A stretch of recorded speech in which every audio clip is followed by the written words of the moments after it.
The banquet hall of Ashmont House had been built to humble the people who entered it. That was the plain truth of it, though no one ever said so aloud.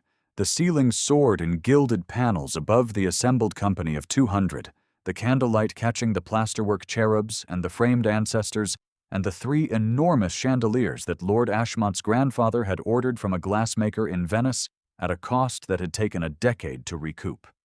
The table below ran the length of a cricket pitch, set in silver and white linen, every place marked with crystal that caught and scattered the light in small prismatic bursts across the tablecloth. At the table's head sat Sir Edmund Vane, Baronet, in his newest black coat, a man who understood that rooms built to humble were rooms built to serve him. At the far end of that table, in a chair that had been placed with precision between the wife of a second-rate solicitor and a deaf dowager from Nottingham, sat Catherine Vane. Her gown was cream silk, cut in the Empire fashion she had worn for 3 seasons now, because Edmund had not authorized the new one. Her hair was dressed in a smooth knot at the nape of her neck, no curl permitted to stray, no ornament beyond a single strand of pearls that had been her mother's. She was 24 years old, and she had been married to him for 2 of them. Those 2 years had produced in Catherine a skill she had not expected to develop and would not have chosen: the skill of becoming invisible while present. She had learned it the way one learns any skill practiced daily under conditions of necessity, which is to say, without pleasure and without ceremony, and with a precision that eventually becomes instinct. She knew the exact angle of chin required to convey attentive interest without inviting direct address. She knew the precise weight of a smile that acknowledged a remark without endorsing it. She knew when to refill her own water glass, and when to leave it untouched, and what each choice communicated to the particular audience of a particular room. She had not wanted to know these things. She knew them now, and they were hers. And she carried them the way she carried the pearl strand, quietly. And because there was no one else to carry them for her. The table was speaking among itself when Lord Ashmont rose to welcome his guests.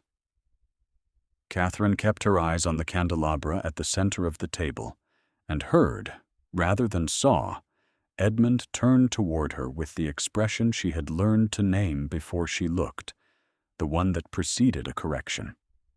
He had worn it at the Fellows' Assembly when she had laughed too loudly at a remark she had not understood was a slander. He had worn it at the Harcastle dinner when she had addressed an earl's younger son as Mr. rather than Lord. He had worn it here, in this same room, at a lesser gathering last November, when she had committed the unpardonable error of expressing an opinion about the French campaigns that a general had found interesting rather than unseemly. "You are holding your fork incorrectly," he said. She looked down. She was not. "Edmund, the tines face inward when one is not eating. You are calling attention to yourself. I am sitting quite still. Your stillness is itself conspicuous," he said, and returned his attention to Lord Ashmont's remarks. The woman on Catherine's left had heard. She did not look. Catherine felt the quality of her not looking, the careful performance of having heard nothing, and understood that this small cruelty had an audience, as all of Edmund's small cruelties did. He chose his moments like a man who had studied the acoustics of rooms. He never raised his voice. He never reached for melodrama or the gross, obvious instrument of public contempt. He operated instead in the register of the small correction, the murmured rebuke, the precisely landed aside that found its mark and made the witnesses complicit by requiring them to pretend they had not heard. It was a very particular kind of skill, Catherine had decided, and she credited it in him the way one might credit a locksmith who had spent his whole career learning to open locks that did not belong to him. She smoothed her gown against her lap and breathed, as she had learned to breathe in such moments, through the nose and slowly and without any visible expression of effort. Lord Ashmont finished his welcome, and the table resumed its conversation. Catherine took a small sip of water and told herself that 2 hours remained, that the fish course would arrive presently, that there would be a moment after the removes when the ladies withdrew, and she could sit in a small room with women who would speak of inconsequential things, and none of it would require her to keep her face composed. What she did not know, seated at that far end of the glittering table, was that seated at its head, immediately to Lord Ashmont's right, was a woman who had arrived in England from her winter residence at Windsor not 3 days prior, who had been persuaded to attend this particular banquet by a note from Lady Ashmont citing the presence of a soprano engaged for the evening, and who was watching the length of the table with the particular quality of attention that had made her the most consequential social instrument in the kingdom for the better part of 3 decades. Her Majesty had not yet been introduced to her. She would be, before the evening ended. The fish course arrived, and with it a general lightening of the table's atmosphere. Edmund was engaged by his neighbor, a colonel whose regiment had served in Portugal, and Catherine allowed herself the brief luxury of listening rather than performing. The colonel was speaking about supply lines. Edmund was speaking about Edmund. This was, Catherine had observed, the fundamental rhythm of conversation in Edmund's vicinity, where some other person introduced a subject, and Edmund located himself at its center, and the original subject was thereafter addressed primarily as a vehicle for Edmund's navigation through it. She had spent 2 years watching him do this, and had arrived at a conclusion she kept carefully interior, that he was a man who believed, with the unquestioning conviction of someone who had never been seriously contradicted, that his presence in a conversation was itself the conversation's most important event. Across the table, 2 young women in pale muslin were speaking about the soprano, who was apparently from Florence, and who had reportedly made a duke weep at a recital in Bath. Catherine thought this sounded entirely plausible, and wished she were at that recital instead. She turned this wish over for a moment in the quiet of her own mind, the way one might turn a smooth stone, simply to feel the shape of it. If you have ever sat in a room full of people who have decided, without consultation, that you are not worth addressing directly, you will understand the particular skill Catherine had developed over 2 years of marriage, the skill of being alert without appearing alert. She observed everything. She filed what she observed. She had known, for instance, before the first remove had been cleared, that the woman seated beside Edmund's closest friend, Sir Harfield Bourne, was not his wife, but his cousin, and that Sir Harfield was very carefully not looking at her, and that this was not the first such dinner at which this particular arrangement had been made. She had known, from the angle of Lord Ashmont's body during the toast, that there was a dispute about the East Wing renovation, and that Lady Ashmont had won it. She had known, from the quality of the silence that fell at the far end of the table when 2 of Edmund's associates exchanged a glance, that something had shifted in their business dealings, and that Edmund did not yet know it.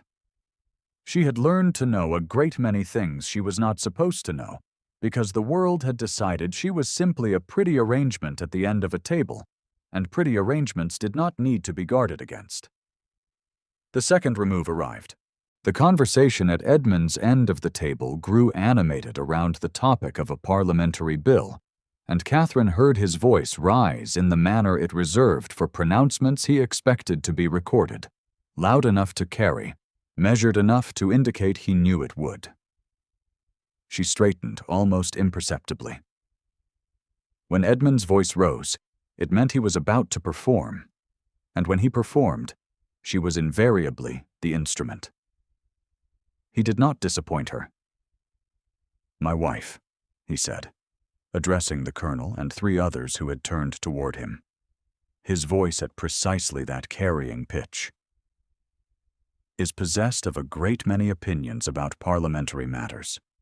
which she formed during her father's tenure as a country solicitor, and which she has not yet had occasion to revise in light of an actual education. The pause he left after this was calibrated to the quarter second, long enough to allow the remark to register, short enough to suggest he had not paused deliberately. There was a particular sound a table made when a remark had landed to the satisfaction of the man who made it. Not laughter exactly, but something that approved the shape of the thing, that gave it the social validity of collective reception.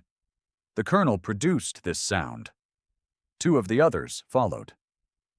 The woman in pale muslin pretended to cough. Edmund's expression settled into its satisfaction, which was subtle and therefore worse than if it had been obvious. "A country solicitor's daughter," said Lady Harcastle, who sat 3 places from Edmund, with the mild, confirming tone of someone filing information correctly. She was not being unkind. She was simply noting the category, which was worse than unkindness because it was so thoroughly without malice and required so little effort, and landed with the same weight regardless. That was the word for it. Country solicitor's daughter. To the assembled company, to this room, to this table that had been built to humble the people who sat at it. She was a country solicitor's daughter, a woman who had come up rather too quickly on the strength of a face rather than a fortune, and who had not yet learned the appropriate dimensions of her own position. The assessment was polite. It was complete. It left no room for revision. Catherine did not move. Her hands were in her lap. Her fork was positioned exactly as Edmund had specified, which was not actually the correct way either. But that was no longer the point. She was thinking, in the private country of her own skull, about her father. Thomas Hartwood had been the best solicitor in 3 counties and the best man she had ever known. And he had believed, with the same unquestioning conviction that Edmund reserved for his own centrality, that his daughter's mind was worth the same cultivation as any man's. He had taught her Latin at the kitchen table. He had given her access to every book he owned and pressed her to argue with what she read, rather than simply absorb it. He had listened with genuine attention when she spoke about what she had read, and he had corrected her reasoning without correcting her right to have it. And this had seemed to her, throughout her childhood, simply the natural condition of being a person in the world. She had been married to Edmund for 2 years before she understood how specific her father had been. She did not look down the table to where the guest of honor sat. She did not do this because she was experienced, after 2 years, in the particular calculus of restraint, knowing that any visible reaction was fuel, and that Edmund had 27 more years of practice than she did in extracting fuel from visible reactions. She looked at the candelabra. She looked at the white linen. She breathed. If she had looked, she might have seen that the woman at the head of the table had also not laughed. The soup was removed. The conversation moved to the soprano, to the summer season, to the renovation of Almack's, to a recent publication that had caused a small scandal among a set of literary gentlemen. Edmund spoke at intervals with the authority of a man who believed his opinions were the natural terminus of any discussion that involved him. He was not, Catherine understood, a fool. He was rather precisely what he had always been told he was, which is a different thing from being wise, and the distinction between the two had never, in his experience, been made available to him. She did not feel sorry for him.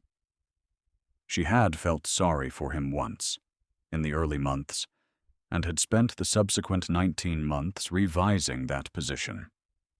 Catherine spoke when spoken to. She was not spoken to very often. What she was, quietly, without advertisement or strategy, was observant. She observed the footman who had been on his feet since 6 in the morning and who had begun, 2 hours in, to hold himself with the careful uprightness of exhaustion rather than training.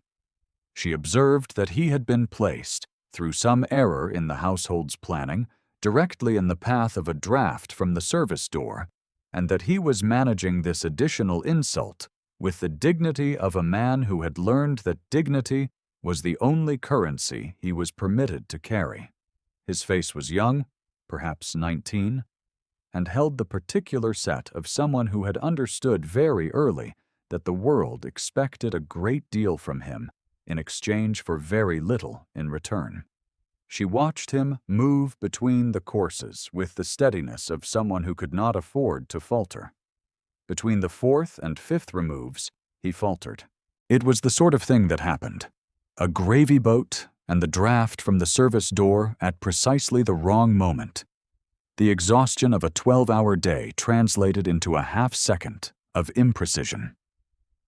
The gravy boat struck the edge of a plate, listed, and before he could recover it, had deposited a small quantity of its contents onto the white linen 6 inches from Lord Ashmont's celebrated silverware. The room turned. Rooms always turned for mishaps. It was one of the things rooms did, with the collective reflex of 200 people who were never so unified as in the moment of someone else's misfortune. The footman had gone the color of paper. Edmund's face performed an expression Catherine knew well, the one that meant someone beneath him had provided him with an opportunity, and that he was calculating the optimal duration of his response. She was out of her chair before she was aware of deciding to move. The distance between her position and the footman's was perhaps 12 feet. She covered it in the time it took Edmund to draw breath for whatever he had been about to say. She had a clean table napkin from her own setting. She used it on the linen, precisely, the way her mother had taught her at the age of 7, when a pot of black currant preserve had gone sideways on a white summer tablecloth. Press, do not spread. Absorb from the outside in. Work quickly and without drama. She spoke very quietly to the footman. "You are quite all right," she said. "Go and breathe for a moment. I have it." He looked at her as though she were an unlikely species of bird. She understood this. Ladies at banquets in Ashmont House did not generally say such things to footmen. She smiled at him and meant it entirely. "Go on," she said. He went. The room was watching her. She was aware of this with the same peripheral alertness she applied to everything, and she did not give the room the satisfaction of looking back at it. She finished with the napkin. She set it down. She smoothed the linen.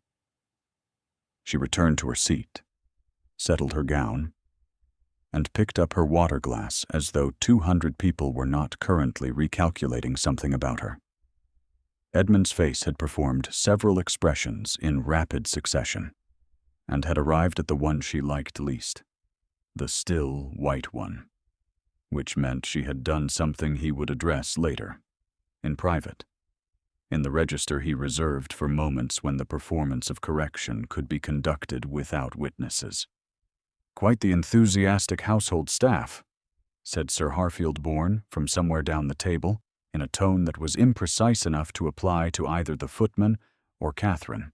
This was his particular gift, the remark that required its recipient to choose which interpretation to take offense at, because choosing revealed more about the recipient than the remark had. The woman beside Sir Harfield adjusted her spoon and looked elsewhere.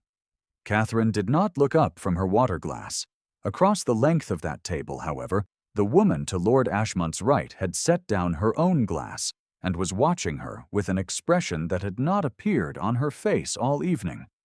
Something that was not quite surprise and not quite approval. But that was the particular composition of a person who has been paying a certain quality of attention all night and has just seen what they were watching for. The soprano sang after dinner in the long music room, and she was precisely as promised, with the kind of voice that made the room go quiet, not because of politeness, but because of genuine arrest, a quality of total suspension, 200 people holding their breath at the same moment without coordinating it, simply because the sound in the room had become more real than any of them had been prepared for. Catherine stood near the back because her usual strategy in these situations was to occupy the perimeter, and because from the perimeter she could watch the room rather than be part of it. The soprano climbed to a note that had no business existing in human lungs and landed it there and held it, and Catherine felt something loosen in her chest that she had not known was clenched. Then the ladies withdrew, and the men remained with the port. And the room divided on its customary lines, all smaller voices and better manners, and Catherine found a chair in a quiet corner of the blue sitting room near a window that looked out on the dark garden, and she felt the specific relief of a woman who has been performing something for 3 hours and has been briefly released from the stage. She was, of course, still being watched. She had merely stopped noticing. "Lady Ashmont tells me," said a voice beside her, "that you have been Sir Edmund's wife these 2 years. Catherine turned. The woman who had settled into the adjacent chair was perhaps 60, with the posture of someone who had never in her life needed to remind herself to stand straight. Her gown was deep blue silk. Her jewels were not numerous, but they were exact, each piece chosen rather than accumulated. Her face was composed in the manner of a person who had long since stopped performing anything and was simply present, which was, Catherine understood in the first 2 seconds, an extremely specific kind of power. "Yes, Your Majesty," Catherine said, and rose and made her curtsy. "Sit down, my dear. I have been sitting in stiff company for 3 hours, and I should like to speak to someone who has been doing something useful." Catherine sat. "What you did for that young man," the Queen said, "was quietly done. It required very little. That is not the same as saying it required nothing of you. There were 200 people watching, and I observed you observed that, and you did it anyway." She looked at Catherine with the assessment Catherine had felt all evening from across the room without being able to locate its source. "You were educated." "Yes, Your Majesty. My father was a solicitor, and he believed girls had as much use for Latin as boys, which was unfashionable, but not unkind. Was he a good man? He was the best man I have ever known." The Queen considered this without sentimentalizing it. Then she said, "And your husband?" The particular silence that Catherine employed now was one she had developed for exactly this species of question. The silence that was not evasion, but honest accounting, that communicated what could not be stated directly without either perjury or impropriety, that said what it needed to say without requiring either party to pretend the silence contained nothing. "Yes," said the Queen, studying her. "Quite." They spoke for 40 minutes. What struck Catherine most in the first 5 of them was that the Queen did not ask questions designed to elicit particular answers. She asked questions that were genuinely curious, which turned out to be a rarer quality than Catherine had expected in any person, and a considerably rarer one in someone who had spent 6 decades being answered. They spoke about the soprano a little, and about France rather more, because there was a particular trade agreement in circulation that the Queen had found badly drafted and wished to understand better. And Catherine had read about it in her father's old periodicals, and had thoughts that turned out to be both informed and useful. They spoke about the Hospital Commission, which had been proposed in Parliament, and which was stalled in committee due to what the Queen described, with quiet precision, as a failure of imagination on the part of men who had never visited a hospital in their lives. Catherine spoke carefully and honestly, and did not perform anything. It had become clear to her in the first 5 minutes that this was not a woman in whose presence performance would be either appreciated or undetected. "You have a very precise way of thinking," the Queen said at one point. "My father trained me to distinguish between what a document says and what it means," Catherine said. "He told me they were not always the same thing." They are almost never the same thing, the Queen said. The men who draft them rely on people assuming otherwise. She said this without particular rancor, in the tone of someone who has observed a pattern long enough to have stopped being irritated by it and arrived at something cooler and more useful than irritation. Catherine found this profoundly reassuring without being able to say exactly why. Perhaps it was simply the recognition of a method she herself had been employing in a much smaller theater for 2 years. What Catherine did not say, across those 40 minutes, was anything about Edmund. She did not need to. She had not whispered a word about her husband's conduct, or his cruelties, or the particular architecture of small humiliations he had built around her across 2 years of marriage. She had simply answered what was asked of her, and been present in the way she was always present, alert, attentive, honest, and without performance. The Queen had spent 4 decades watching rooms. She had watched this one. When the men rejoined the company, Edmund found his wife in the corner near the window and took in the scene with the particular calculation Catherine recognized from across tables and across rooms, and apparently from across most of the distances in her life.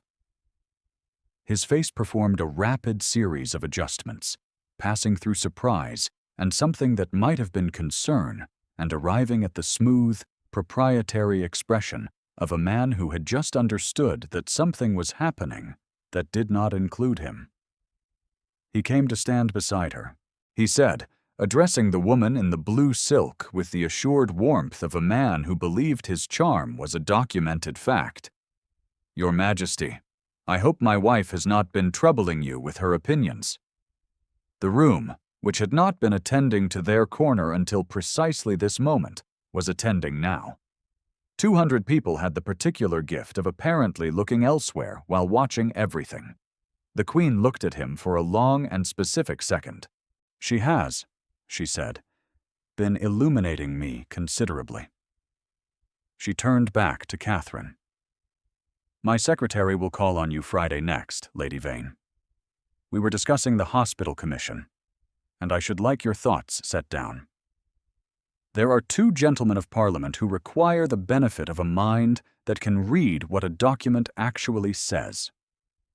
Then she inclined her head, slightly, in the manner of someone who has completed a piece of work to her satisfaction, and addressed Lord Ashmont about the soprano. And he was left standing at the edge of the conversation exactly as Catherine had stood at the edge of so many others across 2 years of his making. Catherine did not look at him. She had become rather skilled at this. She felt the stillness of the room rearranging itself, the careful, collective recalculation of 200 people who were very good at noting which way a social current ran. She felt Edmund beside her, very close, radiating the particular quality of controlled fury that was his private register, for moments when his public performance had been made to look like what it was. She felt, in her own chest, something she had not felt in 2 years of marriage, the small, clean sensation of having breathed a full breath. If you wonder what it is to be a woman who has spent 2 years being made smaller, and who feels, in a single exchange in a blue sitting room, the precise dimensions of her own actual size, you will understand why Catherine Vane did not permit herself to smile. Not yet. The room was still watching, and she had learned too much about fuel.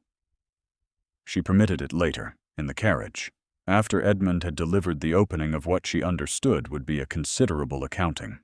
"You had no business," he said, his voice at the private register, low and precise, engaging Her Majesty in a private conversation for 40 minutes. "You had no business inserting yourself into a question of domestic management.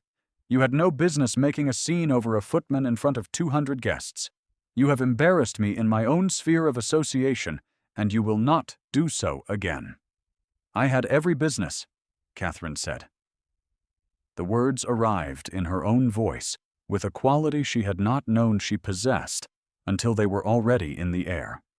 Level, unhurried, without apology or performance, or the particular deference that had characterized her end of every conversation with Edmund across 2 years of their marriage. She heard them as he heard them.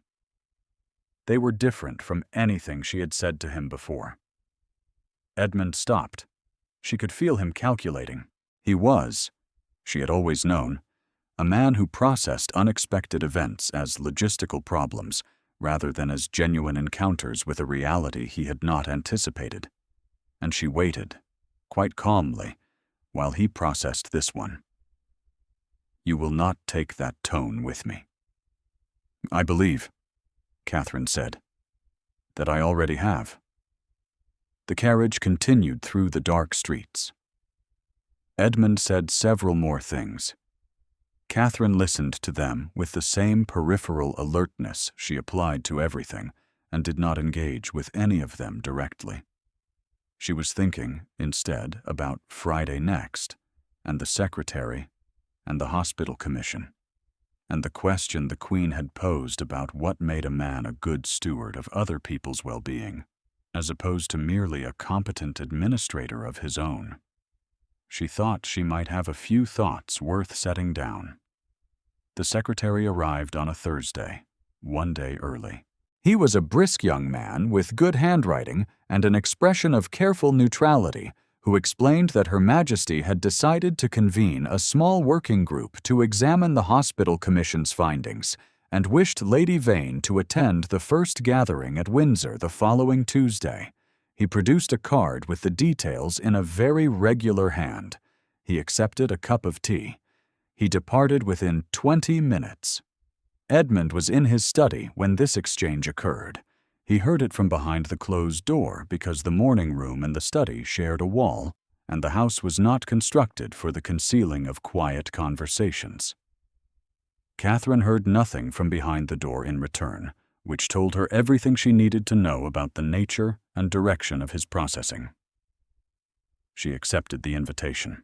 On Monday, she purchased the new gown she had not been authorized to purchase, using money from the quarterly household account which she managed, as she managed all things domestic, with precision and without complaint.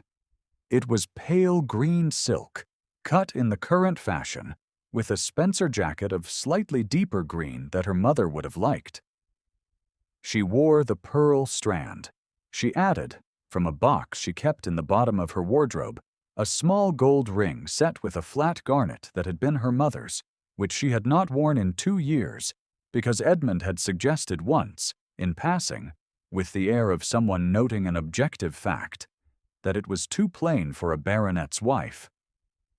She wore it now. She smoothed it once on her finger and told herself this was simply a ring, and went downstairs. The carriage that arrived for her on Tuesday bore the royal household crest. Edmund stood in the front hall and watched it arrive from a position near the study door.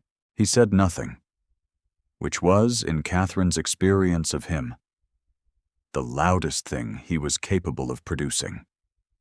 Windsor was smaller than she had imagined in some rooms, and larger in others, and the room where the working group convened was warm with autumn light, and smelled of beeswax and old books and something she could not name that might simply have been the particular smell of a room in which a great deal of work had been done over a very long time.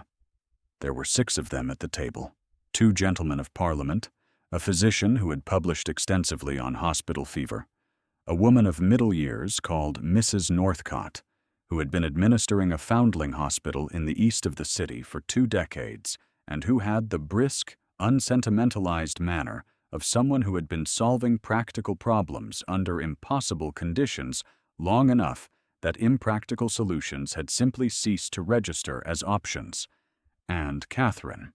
The Queen attended the first hour. She said very little. She asked 2 precise questions, received 2 precise answers, expressed satisfaction with one and mild skepticism with the other, and departed. The work then proceeded on its own terms, which were entirely practical and considerably more interesting than Catherine had allowed herself to expect. The report's structural problem was in its third section, where the recommended changes to patient intake procedure had been drafted by someone who had clearly never spoken to the people who would be required to implement them. And Catherine said so, in exactly those terms. And no one at the table appeared to find this startling. And they moved on from there. She returned home at 6:30, with an ink stain on her right glove from taking notes, and a feeling in her chest that she had no name for yet, but that was warm and specific, and entirely her own. Edmund was not at home. He had gone to his club, the housekeeper informed her, without particular expression. Catherine ate supper alone and thought about the hospital commission's findings on ventilation, and felt, for the first time in a very long time, something approaching contentment. Edmund's position had always required, for its stability, several things that Catherine had been too close to see clearly, and that the distance of those autumn months gradually clarified. It required the social confidence of a man whose wife was ornamental and compliant. It required the approval of a particular set of men whose own positions were contingent on each other's mutual confirmation. And it required, in a manner she had not previously measured, the benign indifference of people in positions of actual authority, who had no particular reason to look closely at him, because there had never been any reason to look. That had changed on the night of Lord Ashmont's banquet. Not because Catherine had set out to change it. She had not whispered anything strategic in the Queen's ear. She had simply answered honestly when spoken to, and had not performed anything she did not believe. And it had turned out that Her Majesty was precisely the kind of person who noticed the difference between honesty and performance, and did not confuse them. What had been seen, and what had been observed, over 40 minutes in a blue sitting room, and then in a single brief exchange in front of 200 people, had been filed by a woman whose filing system was one of the most consequential in England. The precise shape of what followed was not visible to Catherine from inside it. She heard, through Lady Ashmont, through her own attendance at commission gatherings, through the changed quality of invitations that began arriving at the house, that his name had stopped appearing on certain lists, that a particular seat on a committee he had held for 8 years had been quietly given to someone else at the winter reshuffle, that his club, where he had held a standing table for a decade, had experienced a shift in the arrangement of its social tiers that no one could quite point to specifically, but that was nonetheless entirely clear to the people who navigated those tiers daily. That 2 of his principal business associates had begun keeping a different kind of distance, the kind measured not in miles, but in the quality of their availability when he called. She heard all of this with the peripheral alertness she had developed over 2 years of marriage, and filed it exactly as she had always filed things, precisely, without sentiment, and without triumph. He was not a destroyed man. She had no interest in a destroyed man. He was a corrected one, which was the only outcome the world of this particular time and place permitted with any regularity, not punishment, not ruin, but the natural consequence of accurate perception finally being brought to bear on a version of events that had been allowed to stand unchallenged for too long. The correction had come, as the best corrections invariably do. Not through anyone's deliberate design, but simply through the presence of a woman in a room who was honest when she spoke, and the presence of another woman at the other end of that room who had been paying attention. The commission met twice more through October and into November. In November, the working group submitted its preliminary recommendations, received by the relevant parliamentary committee with the kind of qualified acceptance that meant they would be argued about at length before becoming anything, but the argument would at least be conducted on the correct terms. Catherine's contributions to the section on patient welfare had been noted by the physician in the covering letter. He had insisted on this over her objections. She had said it was unnecessary.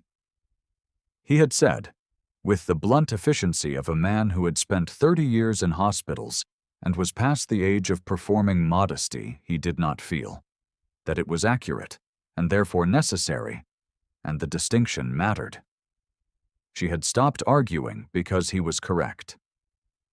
The Commission's first full report was published in the spring, bound in blue boards with the parliamentary seal on the cover and the names of the working group listed on the inside page. Catherine's name appeared in the acknowledgments as a contributor to the section on patient welfare practices. She held the bound copy in her hands for a long moment in the morning room, with the April light coming through the window, and thought about her father, who had trained her to read what a document actually said rather than what it was assumed to say, and who had believed this was worth as much in his daughter as in any student he had ever trained.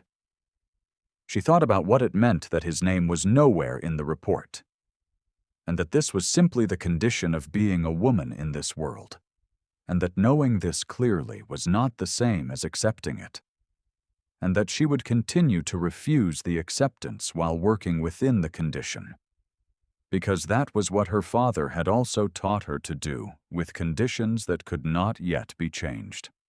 Edmund's name did not appear anywhere in the report.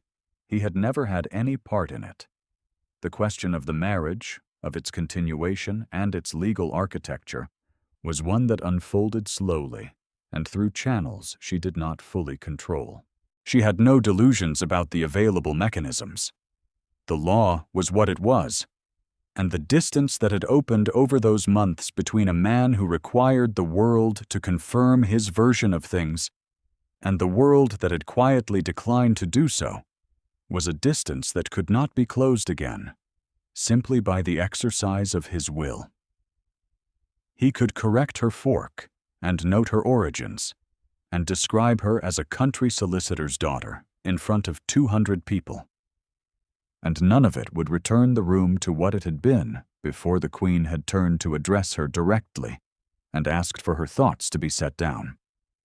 In the spring, 2 years after the banquet, she moved to a small house on a quiet street near the Foundling Hospital where Mrs. Northcott had invited her to assist with the development of a new record-keeping system.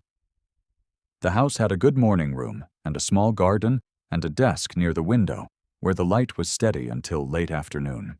She had specified this last condition when she found it, because she had learned enough about herself across 4 years of paying careful attention to know that steady light in the afternoon was a non-negotiable requirement of her continued equanimity. She kept the pearl strand. She kept the ring. The housekeeper who came with the house was a woman of 50 called Mrs. Teal, who was competent and unimpressed and possessed of an opinion about the drainage situation in the back garden that Catherine found entirely sound and immediately adopted. The first morning she was there, Mrs. Teal made tea without being asked, and set it on the desk without ceremony, and departed without comment. And Catherine sat down to the record system with the tea cooling beside her, and did not notice it had gone cold for more than an hour. And this was the best beginning to a morning she could remember in some considerable time.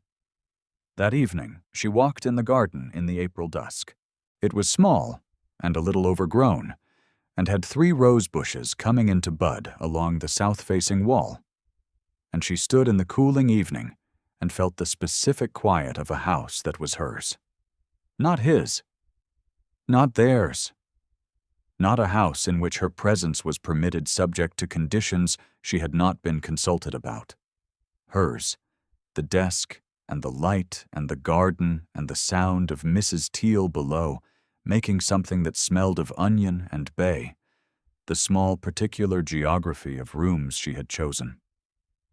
She thought of her father, who had believed girls had as much use for Latin as boys, which was unfashionable, but not unkind, and who had died 3 years ago without seeing her settled in any arrangement she had not been required to endure, and whom she missed with the plain, undecorated grief of someone who has lost the person who knew them first and best. She thought of the footman, and hoped he had a position now that did not require him to stand in drafts for 12 hours on someone else's behalf. She thought, briefly and without rancor, of Edmund, and what it must be to be a man who had spent his whole life in rooms built to serve him, and who had not noticed that the rooms were what the service was for, not the man. She did not pity him. She had enough experience of his particular variety of person to know that pity, like fuel, was something he would find a use for. She simply noted him, the way one might note a weather system that had passed, a condition she had endured and learned from and moved beyond. Then she went inside, lit the lamp on her desk, and returned to the record system, which had a structural problem in its third section that she had nearly solved, and intended to finish this evening before she slept. The ring on her hand caught the lamplight as she wrote. It was plain, exactly as Edmund had once noted.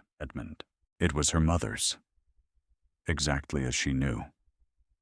It had sat in the bottom of her wardrobe for 2 years, because she had believed, for 2 years, that a baronet's wife must be a different kind of woman than the one her mother had raised. She had discovered, gradually and then all at once, that this was not true. If you found yourself moved by Catherine's quiet form of courage, leave a thought in the comments when you are ready. She would not have asked. She was, after all, worth the asking. The lamp burned steadily in its place on the desk. Outside the window, the 3 rose bushes along the south-facing wall were doing what they had been doing all along, in the dark and without audience, preparing, root by root and bud by careful bud, in their own particular time, to open. She let them.